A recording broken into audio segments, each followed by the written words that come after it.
Համեցեք։ Ազգային ժողովի մեծարգո նախագահ, արգարժան պատգամավորներ, հարգելի լրագրողներ, սիրելի հայրենակիցներ, տիկնայք եւ պարոնայք։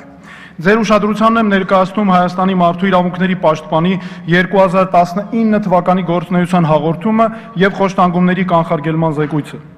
Այս փաստաթղթերը կազմվել են անաչառ ու ապաքաղաքական աշխատանքի ղեկավար սկզբունքներով։ 2019 թվականը մարդու իրավունքների պաշտպանի աշխատակազմի համար եղել է գերծանրաբեռնված աշխատանքի տարի։ Միայն դիմումների ու բողոքների, ինչպես նաև սեփական նախաձեռնությամբ վարույթների թիվը աճել է գրեթե 3 անգամ։ Օրինակ, եթե 2016 թվականին ստացվել է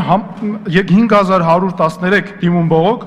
ապա 2019 թվականին այս ցուցանիշը եղել է 13140։ Ընդ որում 2020 թվականն արդեն իսկ առավել ծանրաբեռնված է։ Հունվարի 1-ից մինչև ապրիլի 30-ին, այսինքն արդեն այս տարվա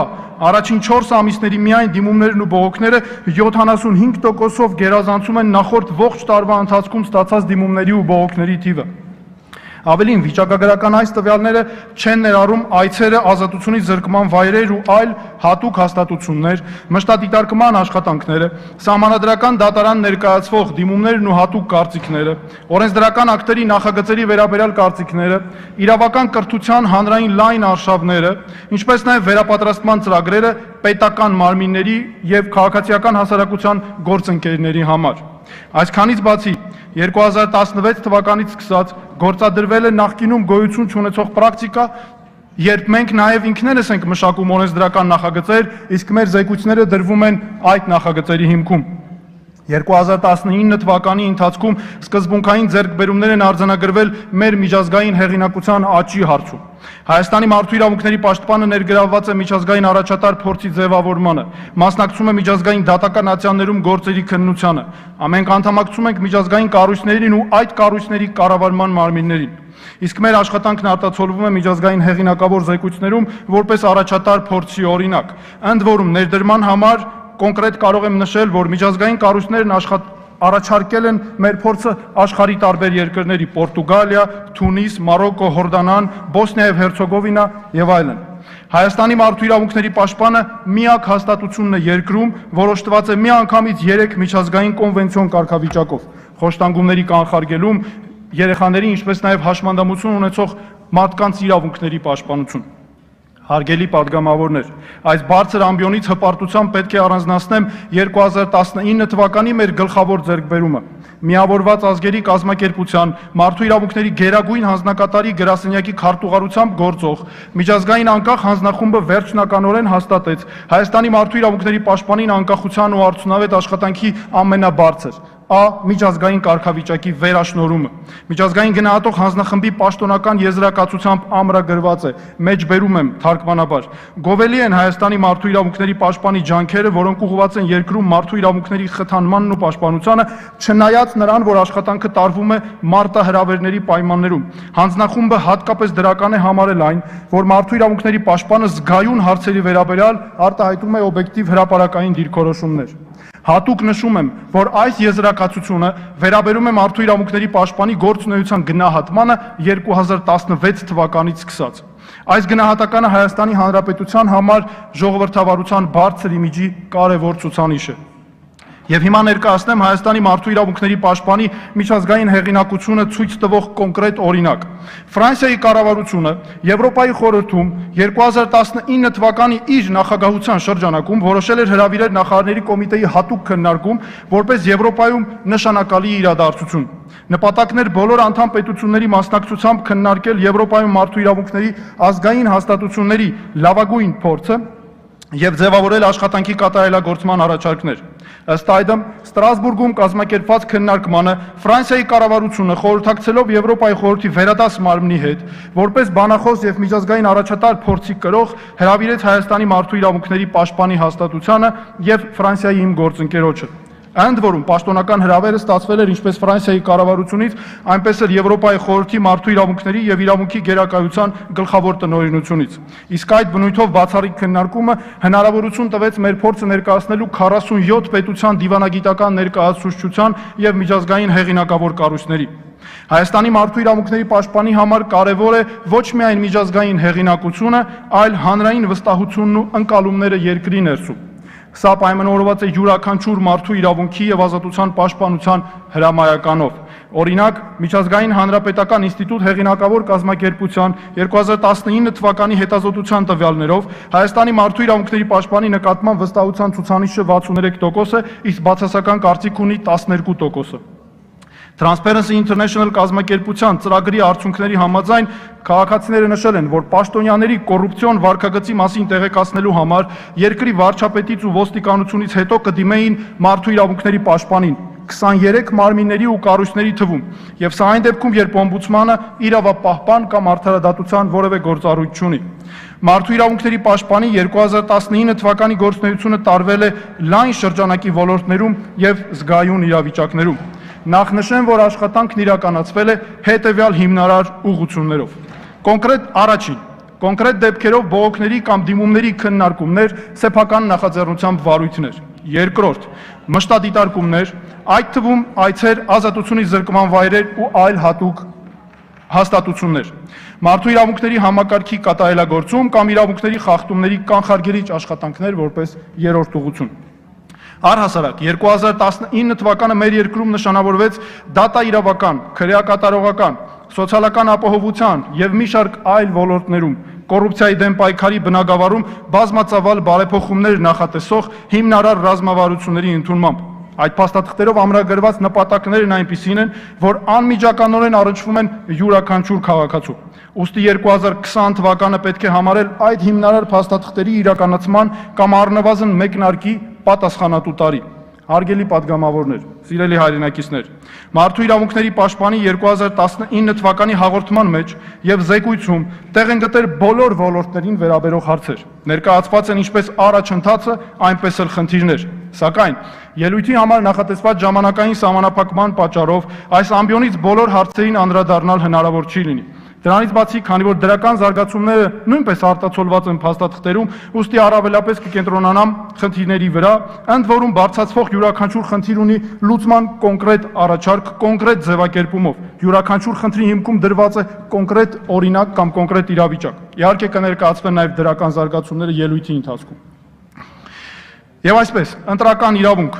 երկրում ժողովրդավարության ամրապնդման եւ իրավունքի գերակայության արմատավորման հիմնարար գրավականներից է այն, թե ինչ վիճակում է ընտրական իրավունքը։ Առհասարակ, ընտրական իրավունքի իրացմամբ ու ընտրություններով են ձևավորվում պետության սահմանադրական կարգի հիմքերը։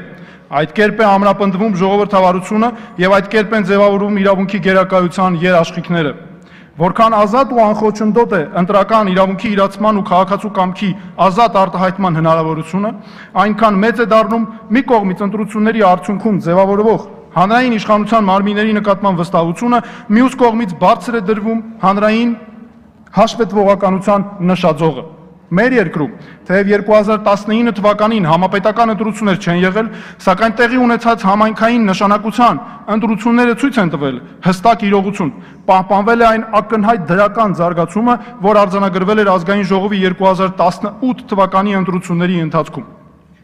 Մարդու կենսական կարիքներին, նրա բարեկեցությանն ու արժանապատիվ կյանքին է առնչվում սոցիալական ապահովության իրավունքը։ Այս իրավունքը ներառում է սոցիալական պաշտպանություն մայրության, հաշմանդամության, ծերության, գործազրկության եւ այլ դեպքերում։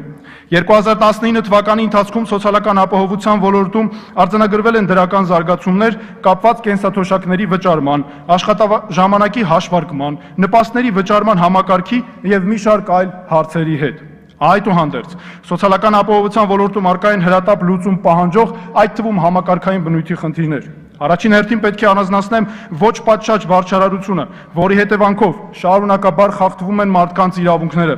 Այս խախտումները տարիների անթույլատրելի պրակտիկայի արդյունք են եւ ունեն համակարգային բնույթ։ Այսպես, 2019 թվականի ընթացքում շարունակվել են մարդկանց կենսաթոշակի դիմումների մերժումները ձևական պատճառաբանություններով, բավարարվելով օրենսդրական ակտերի մեխանիկական, մարդու իրավունքը խախտող մեկնաբանություններով։ Այդ գործերով վարչական վարույթների ընթացքում թերի է ապահովում բազմակողմանի լրիվ եւ օբյեկտիվ քննարկումը։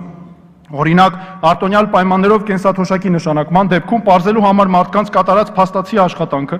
ուշադրություն չի դարձվում աշխատանքի իրական բնույթին եւ այլն։ Սոցիալական ապահովության ոլորտում խախտումները եւ իրավունքի խոչընդոտները կենսաթոշակառուների եւ այլ շահառուների նկատմամբ սոցիալական ապահովության տարածքային մարմինների ոչ պատշաճ վարչարարության եւ անբարեխիղճ վարքագծի հետևանք է։ Սոցիալական ապահովության իրավունքի իրացման տեսանկյունից սկզբունքային նշանակություն ունի սկզբնական, այսինքն դիմում ներկայացնելու պահը, փուլը, ընդ որում խոսքը վերաբերում է գրավոր դիմումի։ Մարդու իրավունքների պաշտպանին հասցեագրված բողոքների քննարկումները վկայում են, որ լայն տարածում ունեն դեպքերը, երբ մարդկանցից դիմումներ հատուկ չեն վերցվում։ Մարդիկ շատ դեպքերում պատշաճ չեն տեղեկացվում կամ նրանց չի տրամադրվում անհրաժեշտ խորհրդատվություն պահանջվող փաստաթղթերի կամ այդ փաստաթղթերը սահմանված ժամկետում ներկայացնելու եւ այդ ժամկետը բաց թողնելու հետևանքների մասին։ Ավելին, մերժումները մեծ մասամբ բանավոր են, ինչը զրկում է մարդուն իր դիմումի մերժման հիմքերին ծանոթանալու, հետագայում իր իրավունքները պաշտպանելու եւ անգամ այդ պետական մարմնին իր դիմելու փաստը հիմնավորելու հնարավորությունից։ Այս ամենի պատճառով կենսաթոշակառուն հայտնվում է քաշքշուկների մեջ։ Էլ չեմ խոսում դատական քաշքշուկների մասին, եթե որևէ մեկը որոշի իր իրավունքները պաշտպանել դատական կարգով։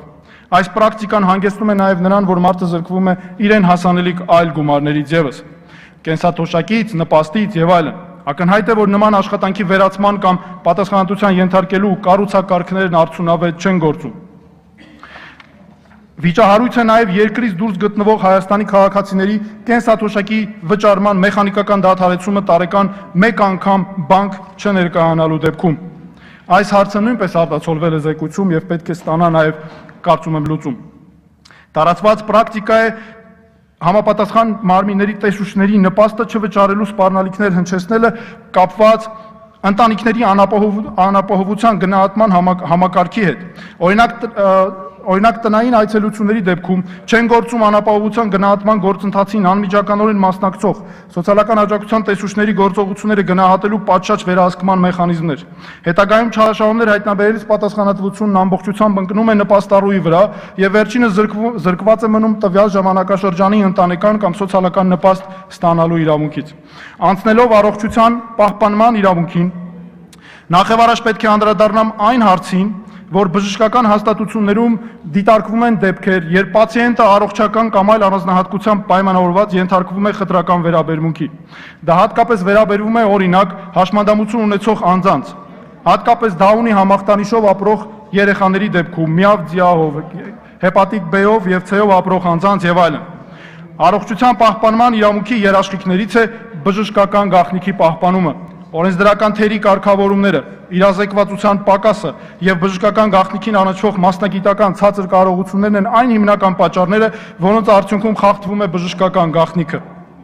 Իհարկե, խնդիր է նաև բուժանձնակազմերի ցածր աշխատավարձերն ու սոցիալական երաշխիքները։ Պրակտիկայում, օրինակ, արձանագրվում են դեպքեր, երբ պացիենտի բուժժննության արդյունքները կամ նրա առողջական վիճակի վերաբերյալ բժշկական գաղտնիք համարվող տեղեկությունները տրամադրվում են այլ անձանց ու նույնիսկ լրատվամիջոցների կամ բուժաշխատողը մի պացիենտին բուժօգնություն կամ խորհրդատվություն տրամադրում է մեկ այլ պացիենտի ներկայությամբ։ Ցավոք, նման խախտումների դեմ պայքարի գործուն մեխանիզմներ օրենսդրական գործիքակազմի առումով բացակայում են։ 2019 թվականին մարդու իրավունքների պաշտպանին շարունակվել են հասցեագրվել բողոքներ, որոնք վերաբերում են բնակչության սոցիալապես անապահով խավերի համար բուժօգնության հասանելիությանը, անվճար կամ արտոնյալ պայմաններով բուժօգնությանը եւ այլն։ Բողոքներ են հասցեագրվել նաեւ այն քաղաքացիներից, ովքեր ունեն անվճար կամ արտոնյալ պայմաններով ամբուլատոր պոլիկլինիկական բժշկական հաստատությունների միջոցով դեղեր ձեռք բերելու իրավունք։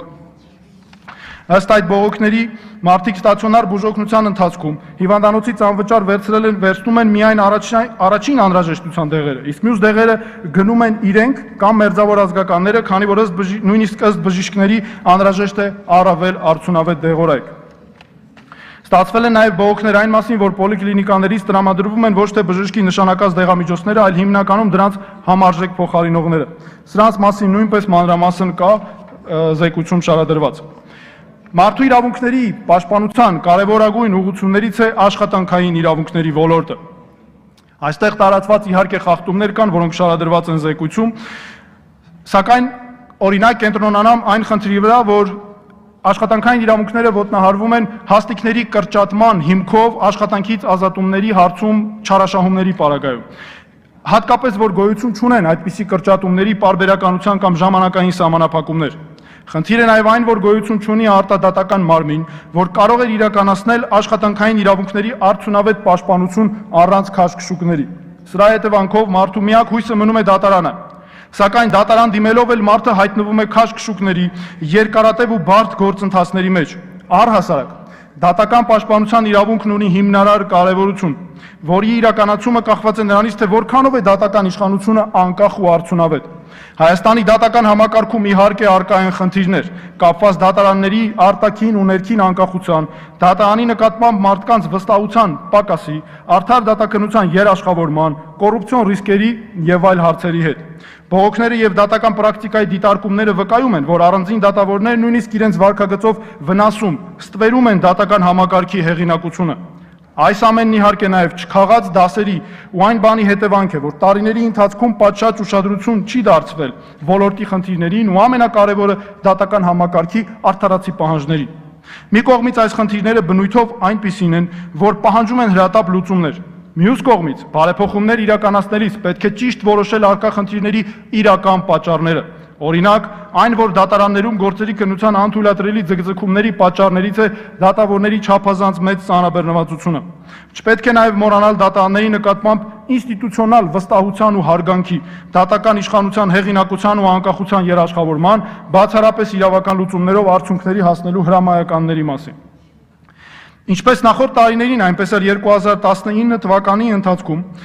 հատուկ ուշադրություն է դարձվել գործարարության ոլորտում իրավունքների պաշտպանությանը։ Մարդու իրավունքների պաշտպանի այս գործառույթի իրականացման համար արդեն մի քանի տարի է, ինչ աշխատակազմում գործում է հատուկ բաժին։ Այս ոլորտում մեր համագործակցությունն ընթանում է գլխավորապես պետական եկամուտների կոմիտեի, էկոնոմիկայի եւ ֆինանսների նախարարությունների հետ։ Այս ոլորտի խնդիրներից պետք է առանձնացնեմ այն, որ օրինակ հաշվիչ դրամարկղային մեքենաների կիրառության խախտումների համար սահմանված տուգանքների չափերը հարկային օրենսգրքում համաչափ չեն արարքի համեմատությամբ, այսինքն դրանց ֆիքսված չափեր են եւ հնարավորություն չկա առավելագույն ու նվազագույն չափ եւ հնարավորություն չի տրվում անհատականացնել հարկային մարմնին իրավախախտման համար տուգանքի նշանակումը։